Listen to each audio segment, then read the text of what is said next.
Any wins? No, there were none. I scored half a point out of 5 games I've played. Okay. Hello, YouTube. You know, again, this is round 2 of the match.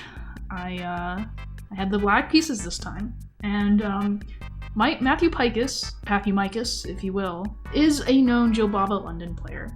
Now, I could have used this information that he only plays the Jobava London and nothing else to do a little prep, or not even prep, but just like a little review of like what happens and like the ideas, or like choose something I'm gonna play. I didn't do any of that. I just kind of showed up, and these days apparently you have to know opening theory because everyone knows it all, and I just don't want to believe that, so I'm just not doing it. But I think eventually I'm gonna break down.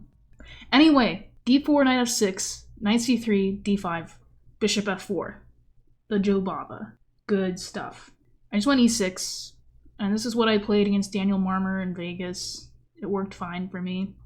e3, again, only idea I know in this is you wait to play c6 until they move their bishop so that after they go back c's, they're not threatening to really, like if they take here, it's fine because they spent 2 moves to do it. You know what I mean?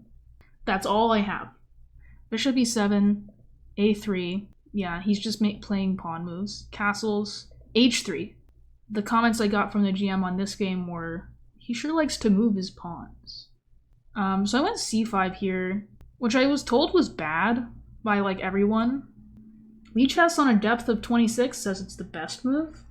And I remembered that I played it for a specific purpose. I think in the past I've played c6 and then c5, and I was reprimanded for that as well. I'm not going to claim to understand, or claim that I understand this. I just remember like c5 was correct at one point. So I played it. Oh yeah, I think it's to play c4 or something. Yeah, okay, so knight c3, bishop d7. I'm just developing my pieces. a4, another pawn move. And if this were bullet, I would have played c4 automatic, because now if the knight goes back to c3, I have the b4 square, and that's logical to me. But I metagamed and was like, I don't know, I've also been yelled at for playing c4 in scenarios when they can, and I didn't feel like thinking. So I was just like, whatever, I'll just play knight e4. But again, c4 is just good. It's just good. And I've had positions like this before. And if I were just trusting myself, you know, like I just would have played it. That's what I mean by if this were bullet, I would have done it. It means that if I had only trusted myself and not thought about other things and other factors, I would have just played c4. But anyway, I was just like, all right, I'll put a piece in the center, control d6. And then he goes c3, and I should still go c4. So the knight, you know, what the knight doing? But I went bishop e8, which is like, what am I doing? It's such a weird psychological thing to do. Like, what is this? I can't even explain to you why I did that. Why did I play bishop e8? These 5 games, by the way, that we're looking at today, like, you can really see my brain deteriorating, like, throughout the process. Like, I played the best in the first game, and then I slowly just start to, like, you know? What is the point of this? I didn't want this to be a tempo. And then f6, and I'm trying to fix my boy. I feel like this is logical a little bit, at least. I'm controlling the center. Castles, again. So the commentators are pointing out c4 every move, but I never played it. I went g5. What the hell is going on with me? g5. It's crazy. That is some unhinged shit. Bishop h5. Oh yeah, I played bishop h5 because I didn't consider that knight d2 was a move. For some reason I thought he was just going to leave his knight here. And then like, here I clicked show threat. No, I didn't have a threat. Okay, why did I play? I don't know. This is like the worst game ever except for the other game I played.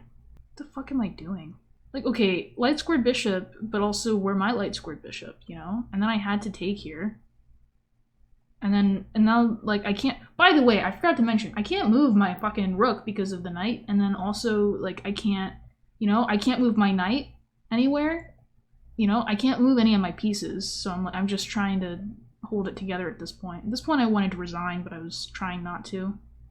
b6 is bad, I should definitely take on e4 and play queen d5. Then I do it, takes. Apparently it's like closer to equal now.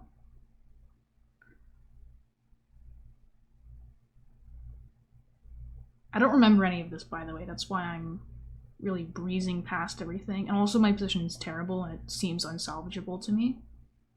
I suppose if I trade into an endgame where my king is more active, somehow, maybe I can win. Or not win, draw. Here the only move to hold is knight d3. But, okay, I mean, I was under time pressure and this position sucks. I think I'm just losing, practically. And then I fell apart.